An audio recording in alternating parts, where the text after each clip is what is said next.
they're not even going to have this forever. We're going to move them completely over there.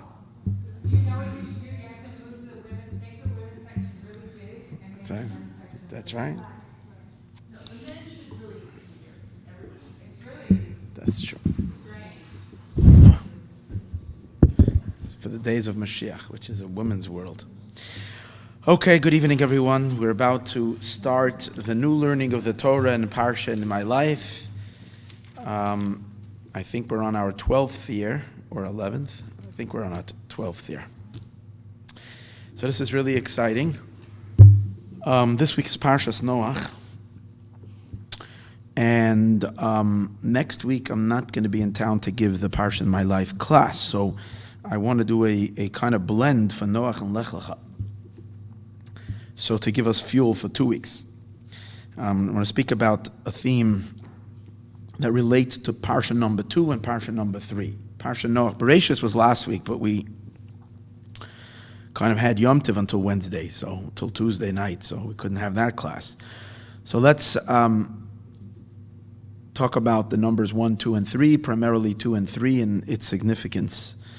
Parshas Noach is the second Parsha in the Torah, and it's a harsh Torah portion dealing with the flood and the horrible devastation that the flood caused. And but then we begin the Parshas Lech Lecha, which is in the Rebbe Rashab, the 5th Chabad Rebbe said, is Afrei Lecha Parsha. It's the real happy Parsha. So we move into Parshas Lech Lecha. Now the significance of Parshas Lech Lecha, in many ways, what makes it so a happy Parsha is that it is the third Parsha. And number 3 is a very important number in Judaism. And number 3 is a very important number in creation. Number 3 represents the world of Tikkun. And everything is about Tikkun. And what's exciting about the year that we're in right now, which I really want to talk about tonight, is that there are 2 very significant numbers that are related to this year. And that is both the number 3 and also the number 8. So this year is significant, and both of them are Messianic numbers. They're both related to the future.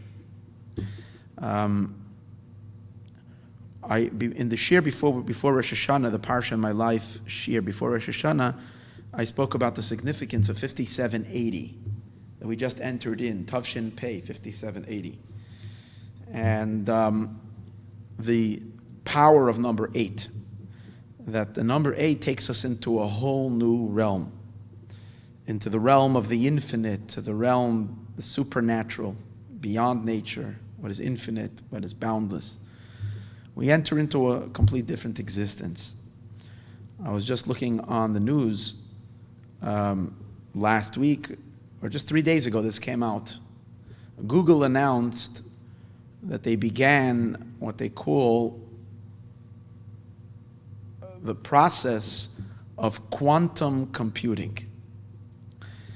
And the significance of quantum computing is that basically it's going to take computer and the abilities of computer generated generated things to a whole new level, exponentially greater than anything we've had before. I find it very, very interesting that it was released. It was the first test that was done, that was successful, is as soon as we hit and we entered into 5780. Because we're in a different ballpark now. And it's very, very significant that the computer age is taking such a quantum leap. Like if we can understand the difference of how life was till 1990, and then when the World Wide Web came on and how it changed our lives, and it ushered in the information age, we can probably say that now, with this invention or this opening up of this new means of computing, we're getting into the super information age, which represents the idea that the infinite is beginning to become manifest in the world, which is what Torah has always been saying, that the day will come when we will reveal in the world the divine light that's in the world, which is beyond nature, with beyond limitation, beyond time and space. And not only will we reveal the divine, we will reveal the infinite element of the divine. Because divine itself, as we'll soon see, has two dimensions, the dimension of number 7 and the dimension of number 8. In a sense, again, these are just my thoughts, that quantum computing, just to appreciate the scope, scope of what I'm talking about a quantum computing. So this is what they did. They ran on this computer, this computer uses a different kind of language. Computers use whatever type of language they use. This is using a far more advanced and complex language, which enables it to do far greater complex calculations in ways that are like beyond anything we've seen. Just to appreciate what we're talking about, a problem that the fastest supercomputer existing today, okay, imagine in the Pentagon, some other place that they have the most advanced computers, things that us regular folks are many years away from accessing these stuff. But the big, super powerful, whatever, have these computers. Military, they need it. The fastest computer would take, let's understand the meaning of this, 10,000 years to calculate. So you put it in, and the computer would start crunching numbers. And it would take it double the amount of time of recorded history. Okay? The Torah, we're 5,700, and the world is standing, close to 5,800. Double that amount of time. That means from the day you were born till today is nothing compared to your great-grandmother back then, way back down to 1,500 to 1,400 to 1,300, the days of Rashi, the days of the Beis Hamikdash were standing, that computers were set and started doing it. I'm talking 10,000 years ago. It would finally give you the conclusion now. It would figure it out if we would have had those computers back then. It would take 10,000 years to give this result.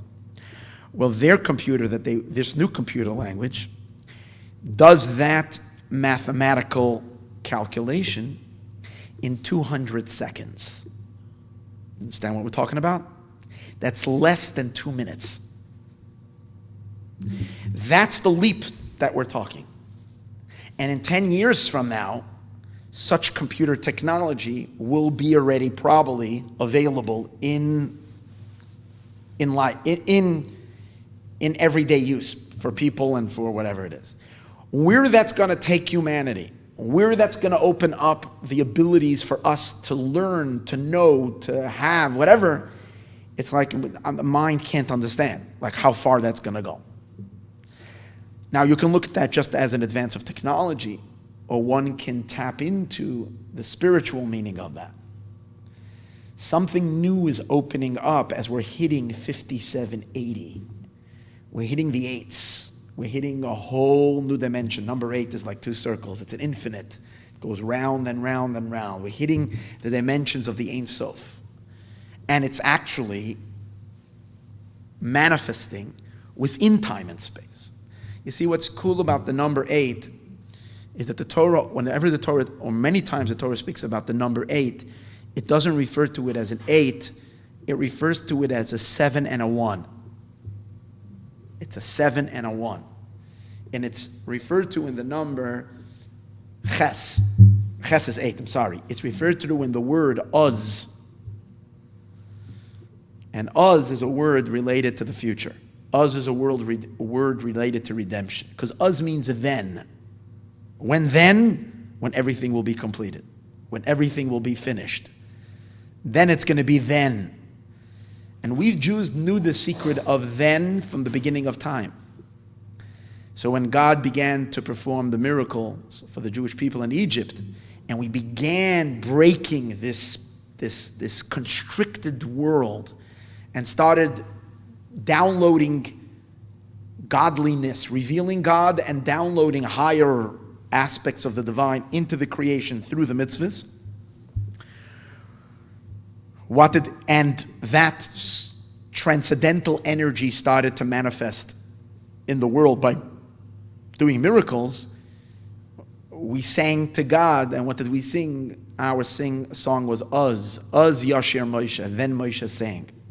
We begin with Uz, because Uz is number 8, the 8th dimension. But why not say Ches? What's the Uz? Because the idea over here is not just number 8. The idea that is so significant and so powerful and so meaningful is number 8 is not just the transcendental light, the infinite light, but the fusion of that infinite light into the creation. The drawing of that light down into the natural existence. That to us it should be natural, the supernatural power. It should become so normal. It should become so much part of life. This super powerful energy and these abilities that transcend time and space. That's the meaning of Uz, Aleph and Zion. Zion is nature. Zion is 7. 7 is the natural world. Time and space is 7. 6 directions, 7 is the center. All space, 7. 7 days of the week. 7 continents, 7 seas.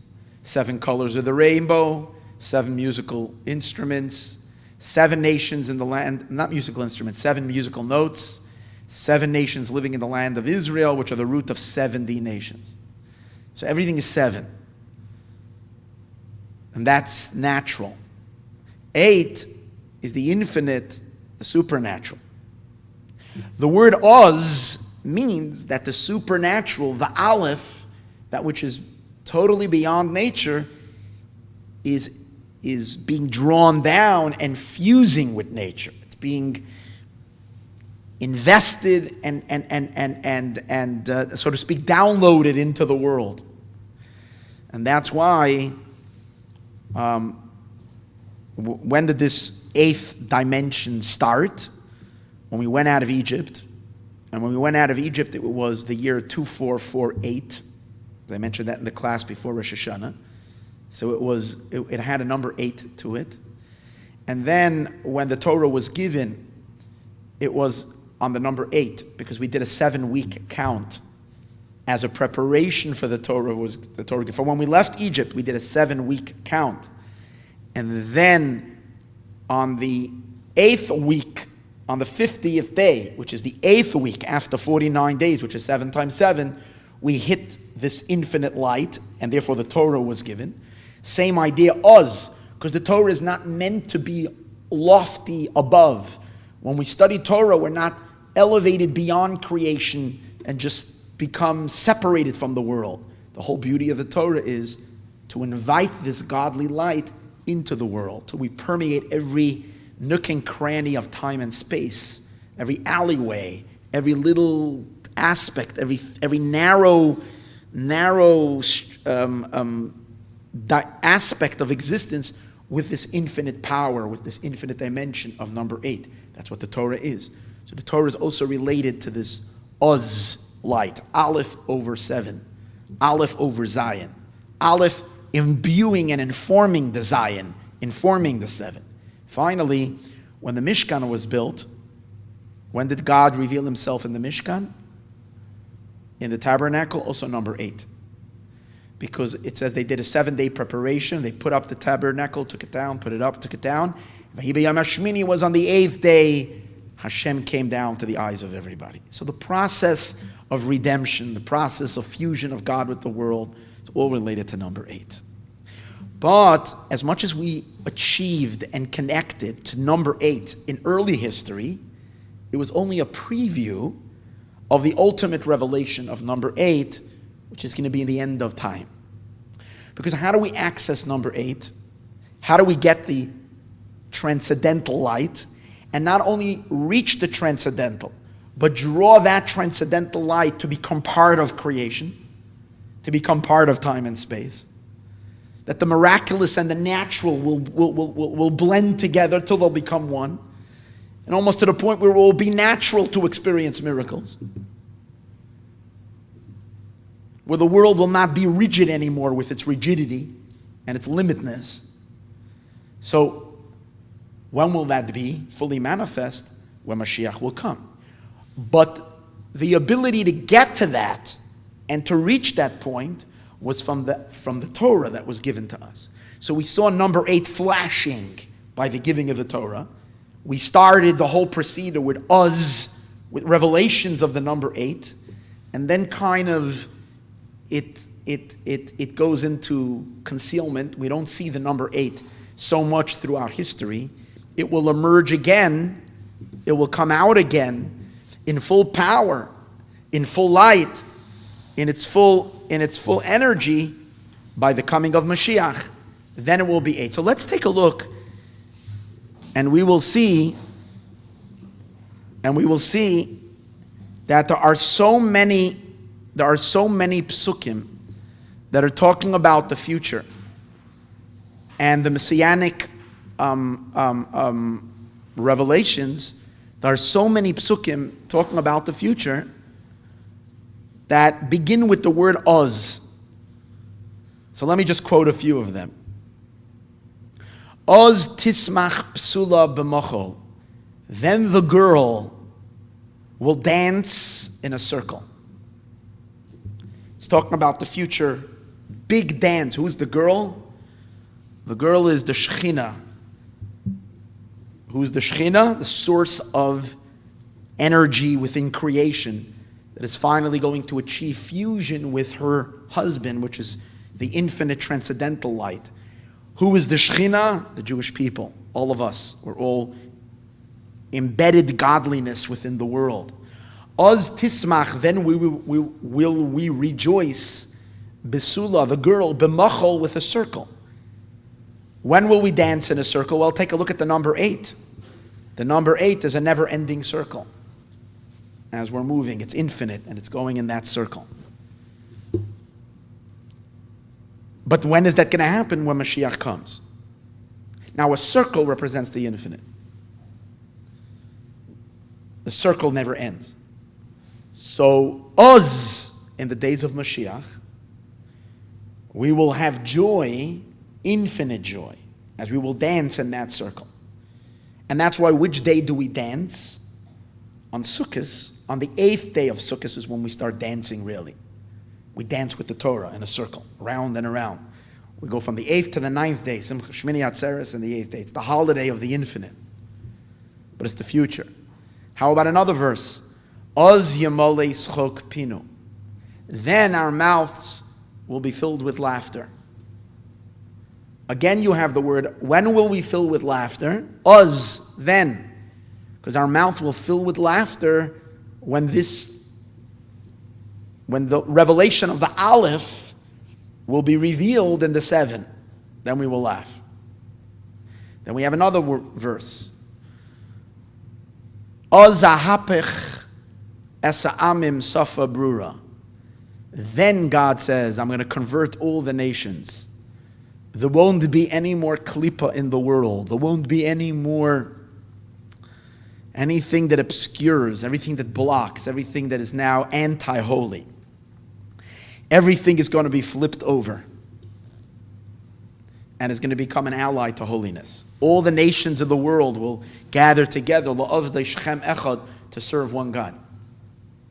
Oz yomru bagoyim, then the nations will say, Higdil Hashem lasosim ele. God has done great with the Jewish people. Oz, again, 8, number 8, 1/7. Oz yiranenu atzei hayoar, then they will sing the trees of the forest. When? When Mashiach will come, the trees in the forest will sing. So these are just some of the verses that begin with the word Oz, referring to the great laughter, joy, dance, singing, And most of all, the harp that we've used throughout all of history, as we said earlier, only has 7 strands, 7 musical notes. And the sages say in the tractate Masechtas Erechin that when Mashiach will come, David HaMelech will play on a kinnor, on a harp, shel shmoina nimin, of 8 strands. He will play on a harp of 8 strands. What is the meaning of this harp? In other words, we will have another musical note. Why? Because something from beyond nature will be revealed in the world, and we will sing on a whole different level. So music will be enhanced, but it's much deeper than that. That's also Uz, the Aleph. It's the eighth. The eighth strand on the kinnor it's not just aligned with the other 7. It's one on its own, and it goes together with the 7. When we have that 8th note, it changes the very music of the 7 other notes. Everything changes. But this 8th note that there is, what is the meaning? Why on the kinnor? So let's understand something. Kinnor is made up of the words chaf, vav, ner. Music is very powerful. Music is very strong. Why are people always drawn to music? Because music brings forth the hidden. Music reveals, it opens up. It gives expression. Expression that words can't express, music can express. So kinnor, which is the harp, which is one of the oldest musical instruments, the Hebrew word for kinnor is chavav ner. Chavav is 626, which is Yud Kei Vav Kei, which is God's name, the Tetragrammaton. Ner means a flame, a lamp. Kinnor is the revelation. It's the ner, it's the revelation of Ner Hashem, the illumination of the soul.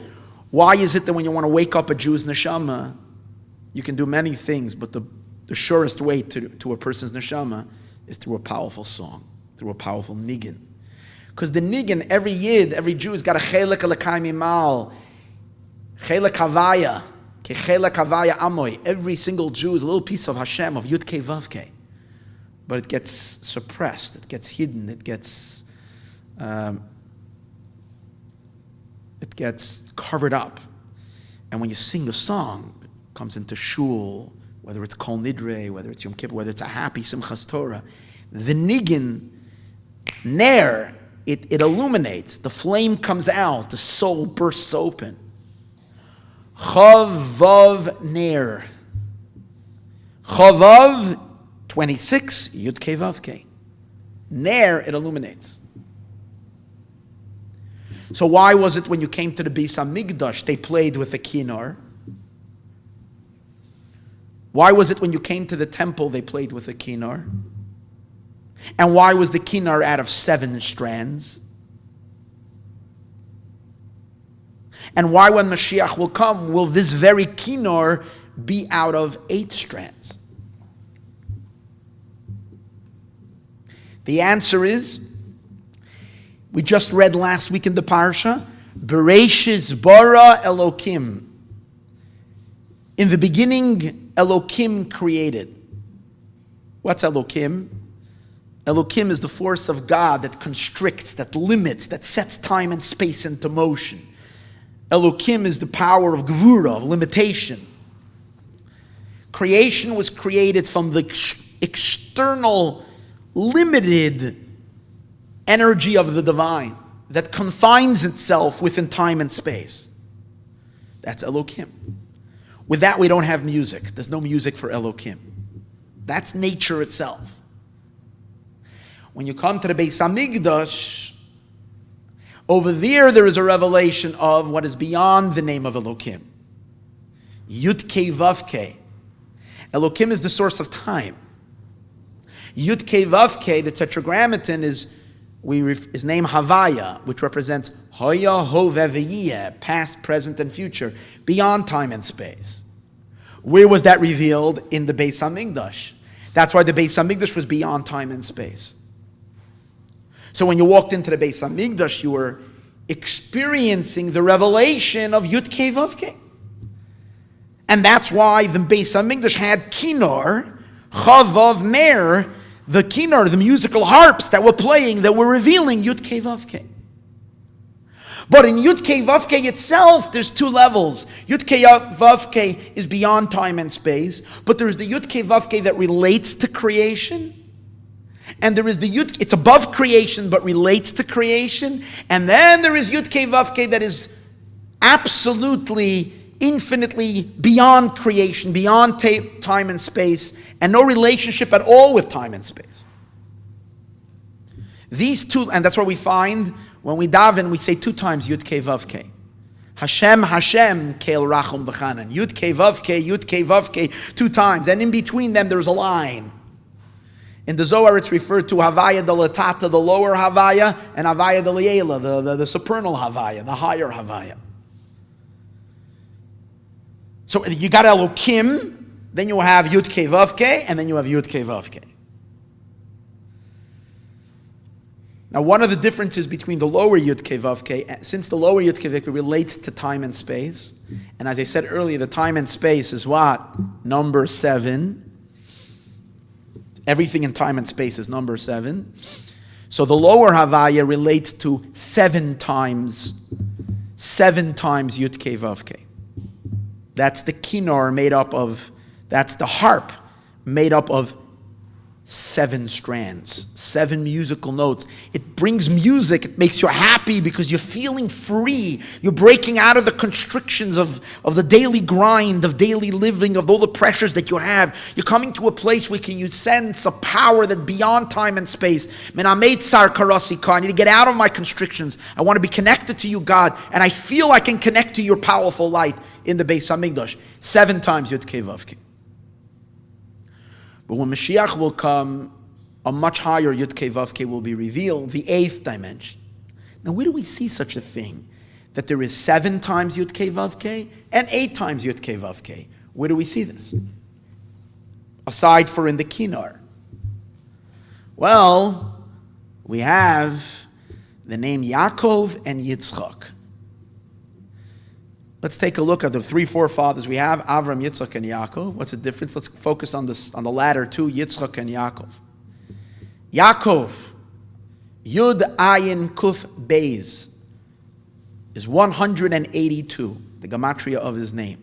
Yud Ayin is 80, Kuf Beis is 102, 102 plus 80 is 182. 182 is exactly, you can do the math, 7 times Yud Kei Vav Kei. So Yaakov is 7 times Yud Kei Vav Kei. Then there's his father, Yitzchak. Yitzchak is gematria 208. 8 times Yud Kei Vav Kei. And that's laughter. Yaakov is also above nature. The Jewish people have always been above nature. Yaakov represents, however, the Jew as we're still struggling with nature. We're still struggling with refining and fixing and correcting. We're still in the midst of the process of tikkun olam. Tikkun olam means to fix. Olam comes from the concealment, to polish, to remove the husk, the thick things that are covering and obscuring God. We're working on that. Yaakov struggles. How is Yaakov struggling? He's holding on a cave Esav to the heel of Esav as he's struggling with his brother Esav to bring some kind of a rectification into Esav and into the world, into humanity. Esav is the leader of the 70 nations. Through the power of 7 times, Yaakov has access to spirituality. Yaakov has access to a godly light that's higher than the world, like we see. What gives us our strength? What gives us our strength throughout our daily grime, now that the winter is coming, a long stretch where we're not in the holidays? Shabbos. We look forward for Shabbos. But what's Shabbos? Shabbos is number 7. It's the 7th day. So Shabbos represents Yud Kei Vav Kei. Elokim ends on Shabbos. Vayachal Elokim. Elokim comes to an end We don't have anymore the concealments of the name of Elokim, the rigidity, the blocking, the concealments, the veils and the curtains part. We can see a higher light on Shabbos, but it's number 7. But a Jew is really connected to something deeper than number 7. And that's the 8th dimension. But it's not something that we access every day, but we're empowered with that power. And that's the utterly transcendental. And that's the power of Yitzchak. And that's why Yitzchak was the first one who had the bris milah.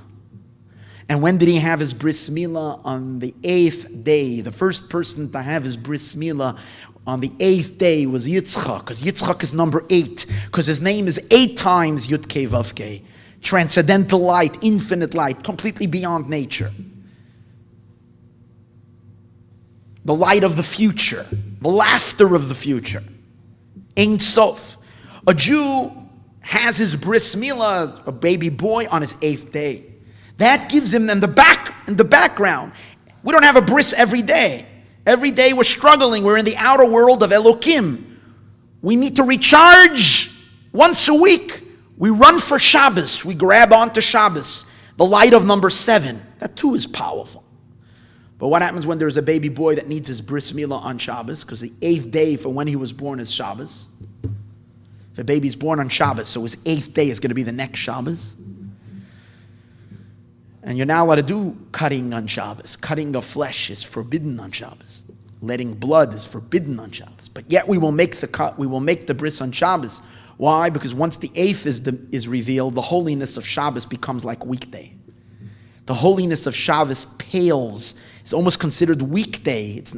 There's almost no difference between the first 6 and 7 compared to number 8. The brightness of number 8 completely dismisses number 7.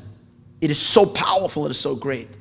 That's number 8, the 8th dimension.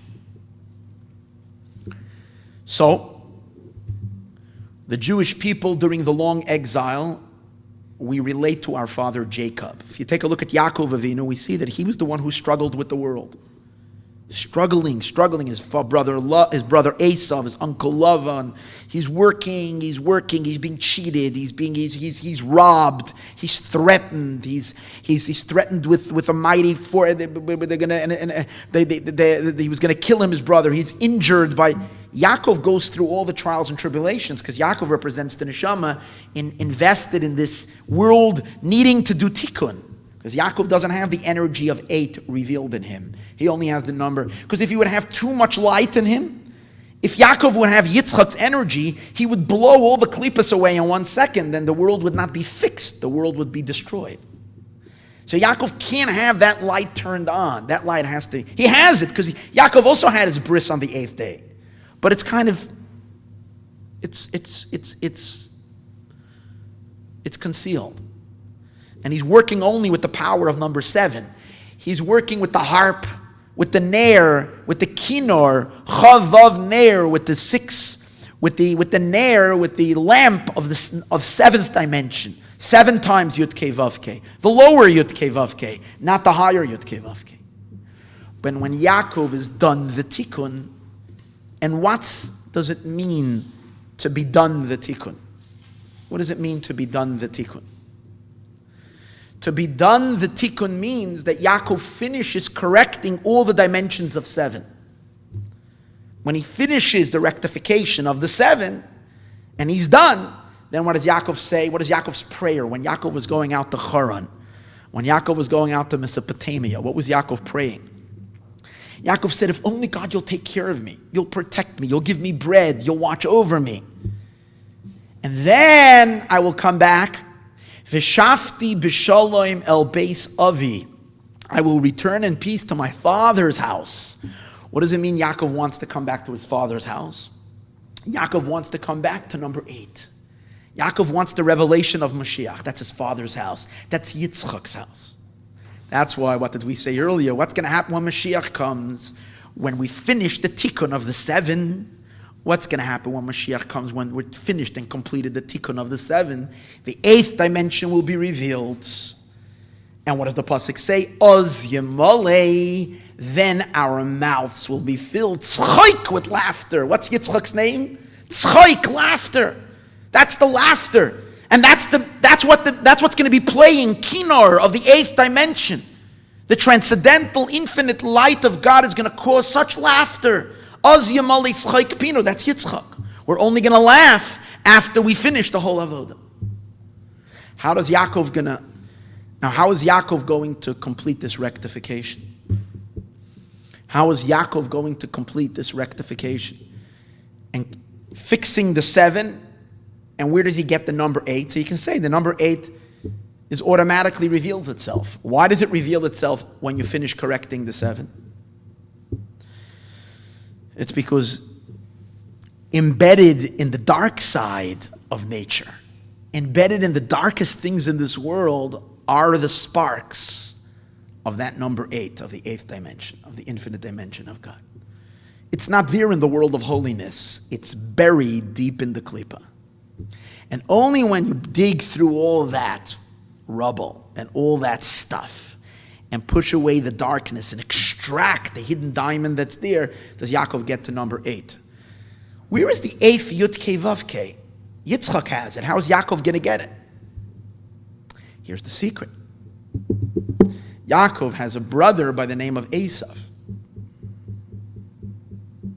And his brother Esav is a total mess. He's such a ferocious human being, you can't even deal with. The guy is like totally. And Chassidus says, an interesting thing it says. Let's take a look at Esav's name. Esav's name, the gematria of his name, Ayin Shin Vav. 376 is Esav. 376. What is the 376 composed of? So Reb Pinchas Baal HaHafala, one of the great Chassidic masters, students of the Mezritcha Maggid, says that Esav, he says you have to break up like this. 350 from his name comes from 7 times the word Tameh. Tameh is Tes Mem Aleph. Tes Mem Aleph. Mem is 40. Aleph is 1. 41. Tes is 9. Tes Mem Aleph. 49 plus 1 is 50. Tameh is gematria 50. 7 times Tameh. 350. So Esav is 350. 5. Why 7 times Tameh? Because if Hashem made Zel Umazeh Asalukim, God made within the natural world, God made the holy side and the unholy side. Here, this is crazy. There's 7 midos. There are 7 midos, 7 divine emotional attributes. Those 7 emotional attributes have its holy manifestation and its unholy manifestation. So Esav is the root, Esau, right, is the root of these 7. He has these 7 powers of klipa, of unholiness. But at his core, he's also Yitzchak's son. So at his core, he is also Yitzchak's son. You know what he has in his nucleus? 1 Yud Kei Vav Kei is buried inside of him. Yitzchak's name is gematria 8 times, Yud Kei Vav Kei. He inherits it to his children. 7 of them go to who? Go to Yaakov. 1 of them goes to his son Esav. But Esav is surrounded with 7 powers of tumah, 7 powers of impurity. Every 7 emotion, corrupted love, corrupted gevura, discipline, corrupted its anger and murderous and so on and so forth. Victory, all the powers of the 7 of the unholy, it's all engulfing Esav. But Yaakov can't go to Mashiach without his brother Esav. He has to fix him. So when they have that little encounter, what happens? Yaakov runs towards Esav and he bows down 7 times. Strange thing. He runs and he bows. And then he bows again. And then he bows again. So the Talmud says that there was one time in the shul, there was a demon. There was a shul, it was a haunted house. It's the season of haunted houses now, right? So there was a haunted house, and it was a shul, and everybody was terrified because there was a ghost, there was a demon that was there and he would appear as a 7-headed monster, and they were terrified. So there was a great sage. His name was Rabbi Yaakov Bar Idi. That was his name, and he I think it was Rabbi Yaakov ben Idi. Maybe it was Eliezer ben Yaakov. No, I think it was Rabbi Yaakov ben Idi. And he was a big tzaddik, and they decided that they're not going to tell him about it. He came to town, and they kind of invited him to go to shul. And they knew that it wouldn't harm him. And he came into the shul unknown to him, and he started praying, and the monster approached. And he was just davening, and every time he bowed, he knocked off one of the heads of that monster, till it was dead completely. So the Rebbe's father, Rabbi Yitzhak, says his name was Rabbi Yaakov, so he's related to Yaakov Avinu, and he followed what his grandfather Yaakov did. He also was faced with the 7-headed beast, and every time he bowed, he chopped off another layer of that muck, covering up the true inner heart nucleus of Esav. And what does it say? He bows 7 times, ad gishtoi, until he approaches as Achiv, his brother. It's an amazing thing. He bowed 7 times until he approached his brother. Because by the time he was done bowing 7 times and peeling off those seven layers, Esav was exposed. The true Esav was exposed. And who's the true Esav?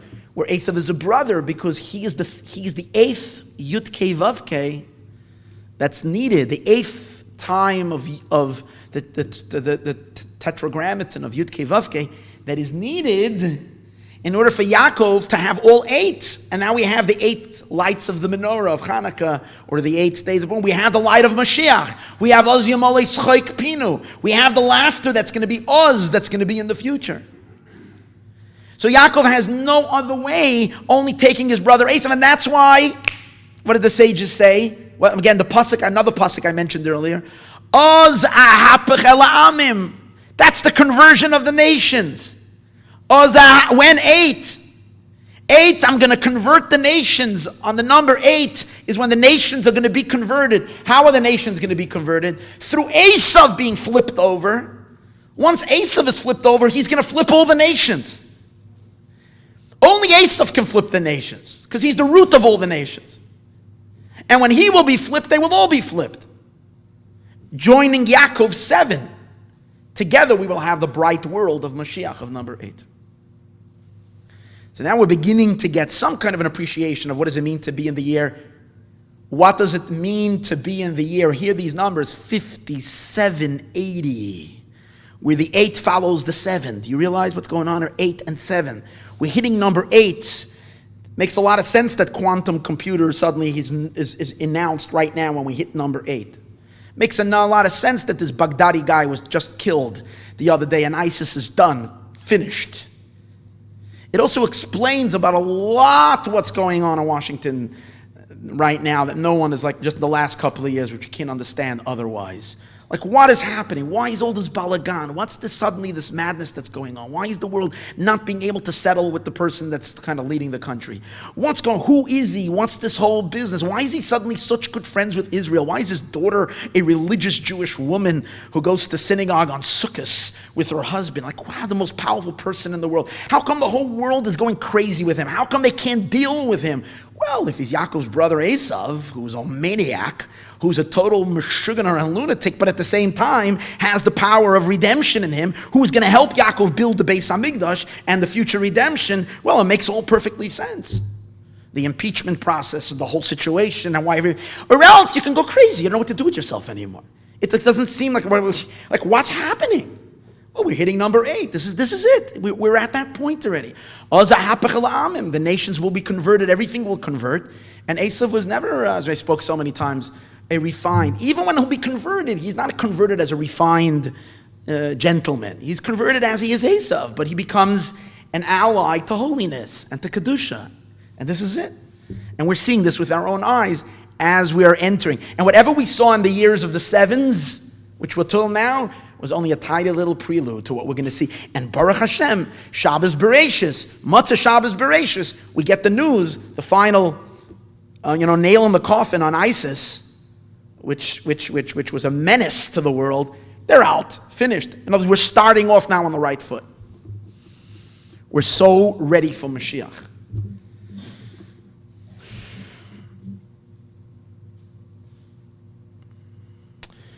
Just included in these prophecies of the future related to number 8, as I said before, Oz Yiranenu, then they will sing. So we spoke about Oz Yamolis Chayk Pinu, because then we're going to reach Yitzchak's laughter. Yitzchak is number 8. We explained the pasuk, Oz Hapech El Amam, I'm going to convert the nations. Because the way to reach Yitzchak is only through converting the nations, which is the power of 8, because Esav has got the why Oz Yamolis Chayk Pinu? Why Oz Tismach? Besula b'machol. Once that light, that transcendental light, and we have the 8th note, boy, is it going to make us dance.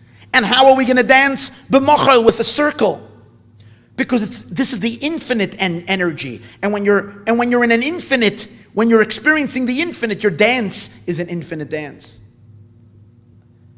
And what else? I said earlier, Oz Yiranenu Atzei Ayor. That's when the trees of the forest are going to sing. So the Zohar says an interesting thing, or the Medrash says an interesting thing. What is this referring to? The trees of the forest are going to sing. Who are these trees that are going to sing? Well, they're going to sing when Mashiach comes, but they, just like we said before, the Uz is really futuristic, but it already flashed. When we went out of Egypt and we got the Torah, we had a flash already of Uz, to the point that we sang Uz Yashir Moshe. And all the elements of 8, and it came to its powerful realization by the building of the Mishkan, when we built the tabernacle. Well, Oz Yiranenu Atzei Ayar, the Midrash says, then they will sing the trees of the forest, was when they took the wooden beams and they put them into the sockets. When they built the Mishkan, they had these karushim, these beams. They had 48 of these beams, and they had 96 sockets. And when they slipped, because each beam had 2 pegs at the bottom of wood, and when they slipped the beams into the sockets, the wood was singing.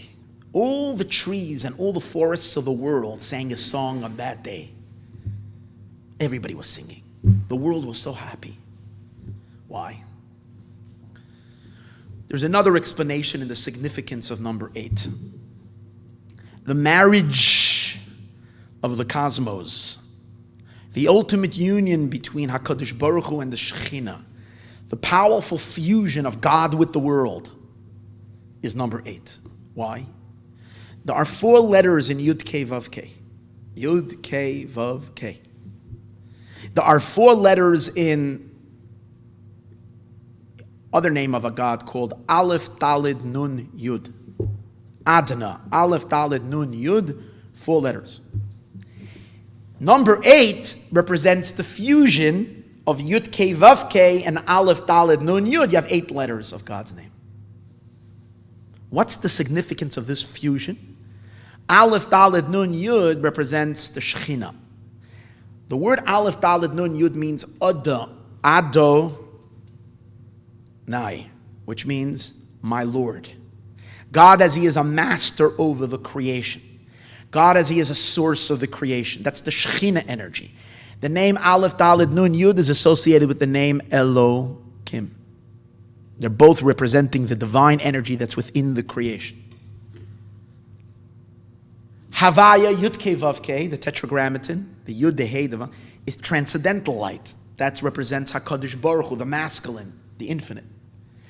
Our entire point in Judaism of all the mitzvot that we do, we say it every day when we start davening, L'shem Yichud, we're here to make a unity.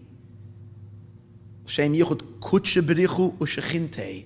We want to unify HaKadosh Baruch Hu, Yud Kei Vav Kei, with Aleph, Daled, Nun, Yud. When we're doing a mitzvah, we fuse the 2 together. Why? We and the object with which we're doing the mitzvah are derived from Aleph, Daled, Nun, Yud. We're part of the Shekhinah. Everything in this world is created by Shekhinah light, Shekhinah energy. The mitzvah is whose commandment? It's the will and the desire of the infinite. So the mitzvah itself is Yud-Kei Vav-Kei. When we are doing a mitzvah, we're fusing the energy of Yud-Kei Vav-Kei, the infinite, with Aleph, Dalid, Nun, Yud. We're bringing it together. And when we finish doing all the mitzvahs, we have number 8, Az Yamole Schek Pinu, because we have the 4 letters, and the 4 letters merged together, we have number 8 letters. We have the infinite light that's beyond creation, beyond time and space, saturating time and space, which is Aleph, Dalid, Nun, Yud. Yud Kei Vav Kei, Aleph, Dalid, Nun, Yud. Now let's take a look. What were the sockets called in Hebrew, in the Torah? Parshas Truma, let's go ahead. They're called Adonim. One more time. The sockets, which are the recipients, which have like a space, a cavity inside, they are called Adonim. Adonim means sockets, but Adonim is Aleph, Daled, Nun, Yud. Adon, that's the Shechina, that's the receptacle, that's the world. And what are these Krushim? The Krushim are the woods, that's Yud Kei Vav Kei, that is now being inserted into Aleph, Daled, Nun, Yud. What happens then? You have number 8, Oz Yerananu, then they're singing Kol Atzei Yar, all the trees of the forest, because the Eibishter, Basi Lagani, God is happy that he's coming into the world, he's getting into his house. So he is singing. So the trees are singing. It's this fusion. And again, where do we stand today? Tafshin Pei, 5780. It's even deeper than that. Because as I mentioned, it's not just that it's 80. We're also in the 8th. We're in the 8th century. Follow? 57. In the year 5700, we completed the 7 centuries in the 6th millennium, and we're hitting right now into and in the year 1940 is when we went into the 8th millennia, 8th century. But now we're hearing within the 8th century, the 8th decade, or actually we're completing the 8th decade. So we're hitting 80. It's unbelievable. The power of 8 is so palpable. It's so strong. It's so infinite. It's an unbelievable year for the highest, most powerful, most incredible revelations to happen. Baruch Hashem, we're seeing already the beginning of it. Now I want to turn the whole discussion to another significant, amazing thing that's related to this year, related to this week's Parsha, Parshas Noach. And that is the significance of number 3. I opened up the class today by telling you that Parshas Noach is the second Parsha in the Torah. And Parshas Lech Lecha, which is the beginning of the Jewish story, Avram Avinu, and this covenant he makes with God, and where Avram Avinu is introduced to number 8. In the end of Parshas Lech Lecha, he's given the mitzvah of Bris Milah, which is on the 8th day. It's all in the end of Parshas Lech Lecha. So, the end, in a sense, you can say like this. This is a thought that just occurred to me as I'm talking to you. The number 3, as we'll see in a moment, is the number of tikkun. 3 comes to fix the chaos of number 2. Number 2 represents chaos and madness. If anything, like Esav is number 2 and Yaakov is number 3. That's why Yaakov was the third of our patriarchs. Avram, Yitzhak, and Yaakov. Number 3. So when we get to the third parsha in the Torah, which by the way is consistent with time as well, because Parshas Bereshis is the first 1,000 years, Parshas Noach is the second 1,000 years. It's when the flood happened and the dispersion happened, chaos, the inability to get along, complete destruction, Shviras HaKelim, shattering of the vessels, Olam HaTohu, the world of chaos, which we discussed many times. It's all the process of, first there is oneness, then there is a breakup. 1 is oneness. 2 is when the details start emerging and they start clashing with each other, and then everything just shatters and breaks. That's that broken, shattered world manifested in Parshas Noach when the world gets broken. And that's the Mabel, the force that shatters the world and breaks it. And we get to Parshas Lech Lecha, the third parsha, and who emerges then? The first Jew. The Jews are all about tikkun. That's why you speak to any Jew, and even if they're not religious, they don't know anything about Judaism, they have a very strong sense of tikkun olam. They have to do something to fix the world. Not necessarily every human has such a conviction that they're responsible for the world. Jews have that conviction. Even if they didn't learn Torah, they have the conviction they have to fix. Torah gives us guidance on how the best way to fix the world. But every Jew feels he has to fix, because we're grandchildren of Avram Avinu, who makes his debut into the world exactly in the beginning of the third millennium, at the year 2000. Avram Avinu was born actually 48 years before that. He was 48 years, I think, it's different, 48 years at the time when the world hit the year 2000 and we entered into the third millennium. So that's Parshas Lech Lecha. Parshas Lech Lecha is the beginning of the process of number 3, which is the process of tikkun, to fix and to correct. And this tikkun of fixing and correcting, where does it lead to? When we correct and apply number 3 to bring peace and harmony and synthesis to the shattered pieces of number 2, where there's conflict, to bring peace and to unify and to bring everything together, what do we get to? What's the conclusion of Parshas Lech Lecha? Number 8 reveals itself. And what's number 8? The bris milah, the covenant. And what happens the moment Avram does his bris? What happens the moment? The next parsha, the fourth parsha, Parshas Vayera, God reveals himself. And it was so hot. Remember, it was so hot. Why was it so hot? Because that's the revelation of Mashiach. It says when Mashiach will come, it will be very hot. Don't get scared. It says Hashem will take the sun out of its sheath, which means God will be completely revealed. Global warming. There will be a powerful revelation of Hashem. And who is born then? That's why people are so terrified. It's a global warming. They're not realizing Sovkatz Mashiach. It's this powerful heat, the revelation of the Ein Sof, of God. Again, the spiritual side of it. I'm not talking about the scientific element of it. But everything in physics, everything in the world is a reflection of the spiritual. But who is born right then? The Malachim come and they and Sarah laughs. Why? But the tzachak Sarah laughs. Why does she laugh? Oz Yemale Schoik Pino. Right at that encounter, right after the bris milah. Number 8 was just revealed. Avram had his bris, which relates, even though Avram had it at 99, but it relates already to the power of number 8. That's what the whole idea of bris milah is. So there is laughter by Sarah, and what happens immediately after that? She has the promise that in a year from now, Yitzchak will be born, and then there's laughter in the whole world. That's Mashiach. So you have everything. It all happens, but you need to have the power of number 3, which is the power of tikkun, to fix the chaos of number 2. So we find in the Jewish people an interesting thing, that number 3 is very, very significant. When did the power of tikkun start? Adam in his life, he represents number 1, before there was any fragmentation. Even though he sinned, but in general, the first 1,000 years, it's a certain oneness is still permeating all of existence. The second millennia, the time of Noach, is where everything gets fragmented and broken and collapses. And you have the world denigrates and falls to the point where it almost looks like it's unrepairable. And then at that very dark moment, Avram appears, number 3. He's beginning to repair. So where does the repair really start? It starts right after the flood. So Noach has 3 sons to rebuild humanity. Shem, Cham, and Yafes. The oldest one is Yafes. Shem is actually number 2, not number 3. Cham is number 3.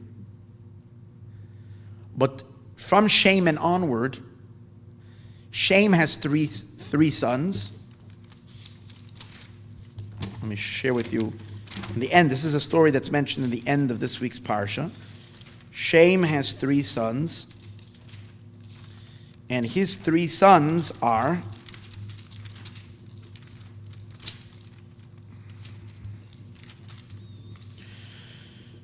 Elam, Ashur, and his third son is Arpachshad. Now this Arpachshad is going to be the father of Abraham.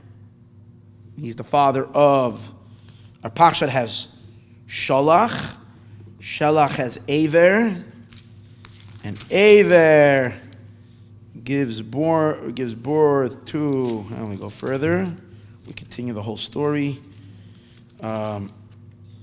Aver gives birth to Peleg. Peleg has a son Reu. Reu has a son Srug. Srug has a son Nochar. And Nochar has a son Terach. And the rest is history. We have Avram. Okay? So, our Pachshad is really key to this power of tikkun, to fixing the shattered, broken world. So let me just take a look. I want to share with you an interesting teaching from Rabbi Levi Yitzchak, the Lubavitcher Rebbe's father, about the power of tikkun that starts right after the Mabul. Right after the Mabul. He says it's interesting. The Torah doesn't relate anybody, any time when they're born. It just says the people gave birth, but it doesn't say when they were born. When our Pachshad is born, it says, Eila told Hashem, Shem b'meir shana, Shem b'ma'as shana, Shem was 100 years old, Vayodas a Pachshad, Shenasayim achar Mabul, 2 years after the Mabul. He says, what's the significance? It's the only place where it relates when the baby, which year he was born. 2 years after the Mabul. The other ones, it just says how many years they lived till they had a son, but it doesn't say a date. So he explains over there Kabbalistically, which I'm not going to get into right now, that 2 years, the period of 2 years, is a period for Olam HaTikkun to take effect. For Tikkun to take effect, Tikkun means rectification, a 2-year period is the period of time in which we can transition from chaos to order. Tikkun is order. It's a 2-year period. He says, where do you see that? Yosef, when he was released from jail, Yosef is the beginning also of the world of Tikkun, which is discussed in other places. Yosef was released in jail. Vayhi miketz shenasayim yomim. It was after 2 years that Yosef was actually in prison 12 years, but the Torah relates to after a 2-year period. Because he says the world of Tohu is just a little esoteric stuff, but bear with me, nishkeferlach. It's okay, Mashiach is coming, so we're going to get accustomed to thinking. We're going to be doing quantum computing. So he mentioned earlier, we need to get used to crunching numbers quickly. So shouldn't intimidate anybody. But he says, Shenasayim, 2 years, after the 2 years, he says, we find is the number where the world of Tohu is dominated by extreme powers of din, of judgment. That's why you had the flood, and it's Gevura, it's very, very harsh. That's why Esav, who comes from the world of Tohu, was a murderer, was a killer, was a monster. It's all Gevura, it's very intense. So, 2 years, he says, is the period where you can begin the process of sweetening and softening that harshness. And he brings an interesting thing. He says, you see it from a mother nursing. When a mother nurses, the nursing period is a 2-year period. The Torah sees the period until you wean your child off from nursing after 2 years. Where Yitzchak, Gomel is Yitzchak, 2 years. Everything is 2 years of nursing. Halachically also, I was just learning the halachas regarding to the woman's obligation to nurse. She has an obligation to her husband to nurse the child. To how long? 2 years. What's the significance? When the woman is pregnant, she's a lot of gevura inside of her. A lot of gevura. Then when she gives birth, all that gevura will get suddenly transitioned into kindness. So the sages say that a woman's milk is really her blood, because during the time that she's nursing, she's not having a period. So what's really happening, and the Gemara says, the blood is becoming milk. Now, I don't know that, again, I'm not talking medical science. but it's this power, I don't know, the hormones or whatever it is that produces it, but it's taking the blood and turning it into milk. Now, everybody can understand that milk is white and nutritious and represents chesed and kindness and growth and expansion, and blood is red, intense gevura. So the ultimate transformation from gevura, from tohu to tikkun, from the intensity of the harshness of the dam to make. That's why he says that's a shenasayim yamin. Who comes right after the Mabel? From Shem, whose Shem is going to be the first beginning the seeds of tikkun. From him is going to come Avram Avinu. But Shem, who comes from Shem? The fellow by the name of Arpachshad, which the name Arpachshad is actually the gematria of the word Arpachshad is 605. Which 605 is the word haras. Hayom haras olam. Haras means pregnant. So the pregnancy, and also Rosh Hashanah, which is the day that the new world is impregnated. There's a new world, haras, pregnancy. Rosh Hashanah is the day of harsh judgments. We have to sweeten those judgments. Arpachshad, he said, is the name of the beginning. The beginning. We're starting now the process of fixing this intense gevura, which is the root and the problem with the world of tohu. It needs to be sweetened. It needs to be mellowed. Therefore, he says an interesting thing. If you take a look, so in addition to this, that Arpachshad is born 2 years after the collapse, 2 years at the ultimate climaxing of tohu, where tohu goes totally bonkers. The world is completely exploded. Everything is a total opposite of tikkun. Total chaos. 2 year period afterwards, we had already the beginning of things calming down. So Arpachshad, in his name, he has all that intensity because he's gematria haras, the pregnancy. He takes all that, but it's after 2 years. So it's sweetened. So he says, take a look. You look into the name of Arpachshad. It's an interesting idea, where you will see that in his name you have all the intense gevuros. And here we go. Gevura, the gevuros are related to the words par. Anybody that's learned a little bit of Chassidus, Kabbalah, knows the idea. 280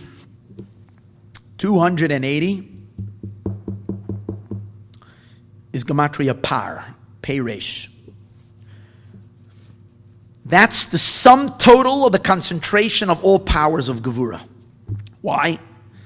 There are 5 letters in the aleph base that are double letters. Mem, nun, tzadik, pei, chaf.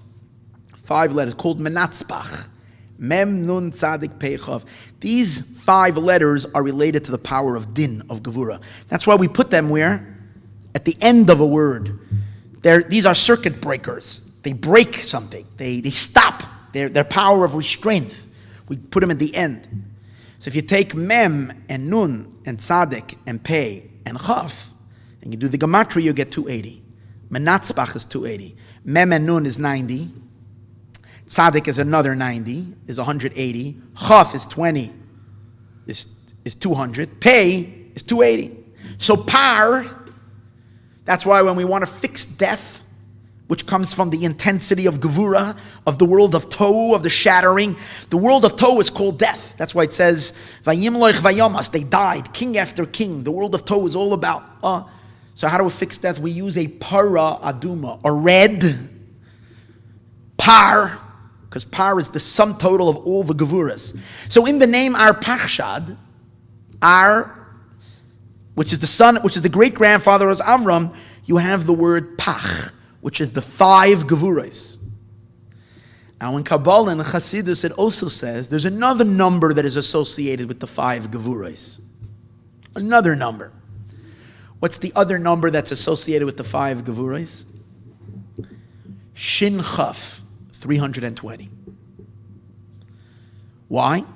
Because 5 times the word din is 64. Nun, Daled, Yud. Din is 64. Din means judgment. There are 5 judgments, 5 powers of Gevurah, 5 fingers of the left hand, 5 powers of Gevurah. 5 times Din is 320. It's called in Kabbalah, you will always find it, Shach Dinim. 320 Dinim, powers of judgment. The name Arpachshad has Par and Shach in it. It's got all the judgments. Then there's another indication of the 5 judgments. The 5 letters of the name Elokim. Aleph, Lamed, Hey, Yud, Mem. 5 letters. So in the name Arpachshad, you have an Aleph and a Daled. That's the other 5. So you have Aleph and Daled, 5. You have Par, which are the 5 end letters that are Dinim. And you have Shach. So what you really have is a concentration of all those dinim, but right now it's shnosayim achar hamabel. It's 2 years after the mabel. It's the nursing period. We're taking all that intensity of blood that was in the second millennium. There was so much blood. There was so much bloodshed. There was so much ferocious. Humans weren't capable of kindness. There was war and animosity and hatred and abuse and all of that. And Avram Avinu, who is the grandson of Arpachshad, is going to start that process of tikkun. Through what? The number 3. Number 3 harmonizes. So we find from our forefathers, who is the chosen one? To do the work. We spoke how great Yitzhak is. But who is chosen to actually do the work? It's Yaakov, the 3rd. From Yaakov's children, who is chosen to work in the temple?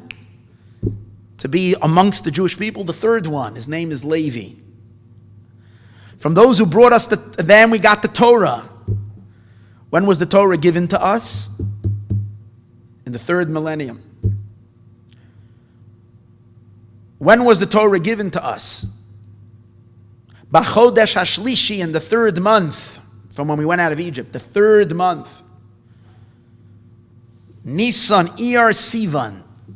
When was it given to us? On the 3rd day, Hashem says, Heyu nachaynim leyom mashlishi. Be prepared for the 3rd day.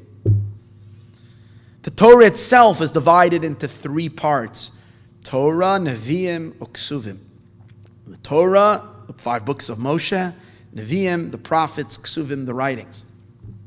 The Jewish people who received the Torah are divided into 3 groups: the Israelites, the Yisroelim, the Levites, the Leviim, the Kohanim. 3, 3, and 3. It was given to us through Moshe, was the mediator. And who is Moshe? The 3rd in his family. Aaron, Miriam, Aaron, and Moshe. Everything is 3. Tikkun is number 3. There's the reason why this year is such an incredible year.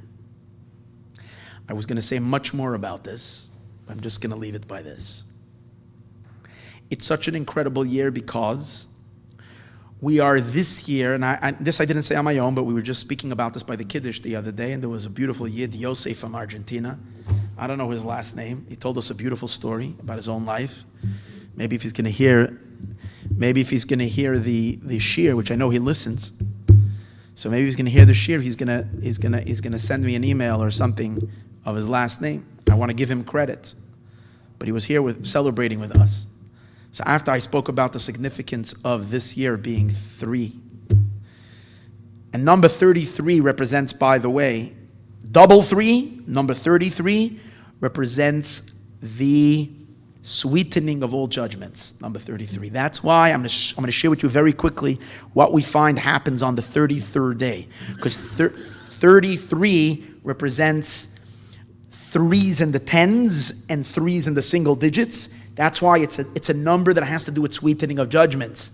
That's why the students of Rabbi Akiva were dying until the 33rd day, and they stopped dying. That's Lag Ba'omer. They stopped dying on the 33rd day. When a woman gives birth to a boy, she has a 33-day period after her son is born. Only by a boy. By a girl, it's actually double. But by a boy, it's 33 days, in which all the blood that she sees, if she bleeds during that time, that blood does not cause her to be considered ritually impure. That means the blood that usually brings impurity doesn't make her impure. She's tahor if she's bleeding. All of her blood. Why? Same idea like the blood turning to milk. Same idea. When blood, which usually represents harsh dinim, judgments, which therefore bring about the idea of the lack of purity, now it's pure. Which number? 33. Esther, when Esther wanted to annul the decree of Achashverosh, when it was made a horrible decree from Haman, which Haman is also the source of tohu, of the world of judgment, and the world of, he was the biggest prosecutor ever. He's the Satan himself, Haman. So Esther said to Mordechai, pray for me for 3 days and I'm going to go see the king. And on the third day she went. But it's really the 33rd day, because she told Mordechai, I haven't been called for 30 days. The king didn't call me for 30 days. Therefore, anybody that goes close can get into trouble. And I have not been called to the king for 33 days. I'm sorry, for 30 days. And now she makes up, Mordechai said, you have to go anyways. So she said, pray for me and I will go on the third day. So if you take the 30 days that she has not seen the king, and now another 3 days, and we know who the king is ultimately. The king is God.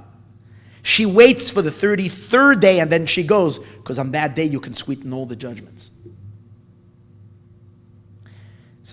And King David HaMelech, was king in Jerusalem 33 years.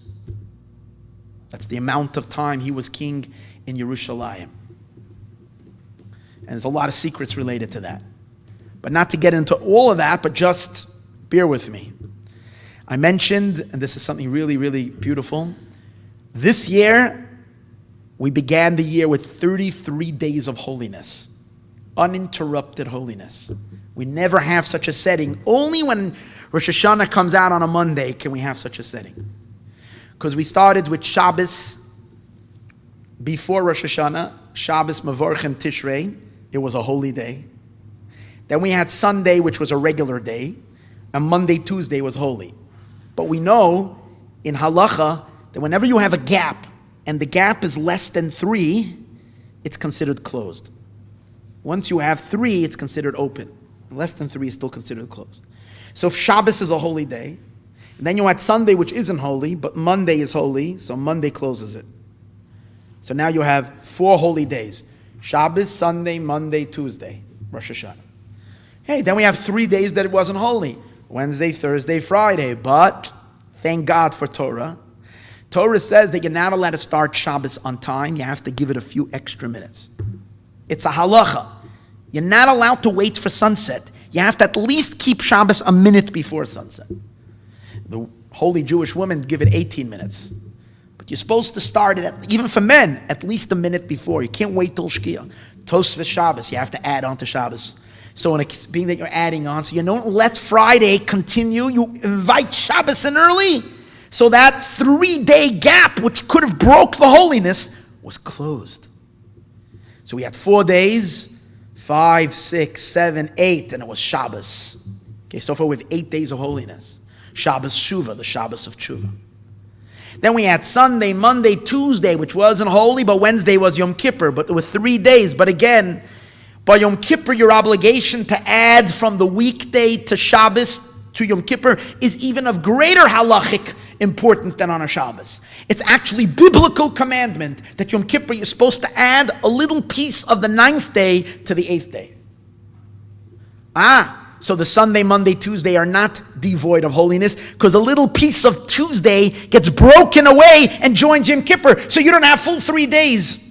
Again, so how many days did we have? We had 8, 9, 10, 11, 12. Till Yom Kippur, 12 days. Then Thursday, Friday, Shabbos, another 3 days is 15 days. Then Sunday was Erev Sukkot, and Monday, so that's 15, 16 is Erev Sukkot. Monday, Tuesday, 17, 18. Wednesday, Thursday, Friday was the intermediate days, even if you're going to say they're weekday. They're not really weekday, but even if you'll say they're weekday, but again, it's less than 3 days. It's 3, but you add to Shabbos. So what do we have? 16, 17. What do we have? What are we holding here? Are we holding by 18 already? What are we holding? Huh? 20 if you include Shabbos. There you go. Then Sunday was again this, and then Sunday, Monday, Tuesday is how many? 23, right? Sunday, Monday, Tuesday is 21, 22, 23. Wednesday, Thursday, Friday, Shabbos is another 4. Is what? 27. No, I mixed up. I got to start all over again. Let's do it quickly. Now, I'm without the explaining. Okay, Shabbos was introducing the new month. Okay, Shabbos was Shabbos. Sunday, Monday, Tuesday was Rosh Hashanah. Wednesday, Thursday, Friday, Shabbos was Shabbos Shuvah. Sunday, Monday, Tuesday was Erev Yom Kippur. Wednesday is what? Yom Kippur. So it's how many? Where am I holding? 12. And then 12. And then Wednesday, Thursday, Friday is what? Wednesday's Yom Kippur. Thursday, you know what? I'm not going to have to do it. The whole Tishrei was full, and then let's conclude it. Today is Sunday, and Rosh Chodesh is going to be Tuesday and Wednesday. You count all the days, you have exactly 33 days. Take out your calendar, including the second day, Rosh Chodesh. Rosh Chodesh is not a regular day. You have 33 days of holiness. If we ever had to take any bit of blood, there was any type of gevura that is still there in the cosmos, that is still left over from the world of Tohu, that has not been fixed this year, it's converted into kosher blood. There's no dinim, there's nothing left. And you know what's so amazing this year? This year we're hitting not just 30, again, it's very unique. It can't happen only when it's set this way. But what's really cool is that this year, Pesach, it's going to be 3,332 years from when we left Egypt.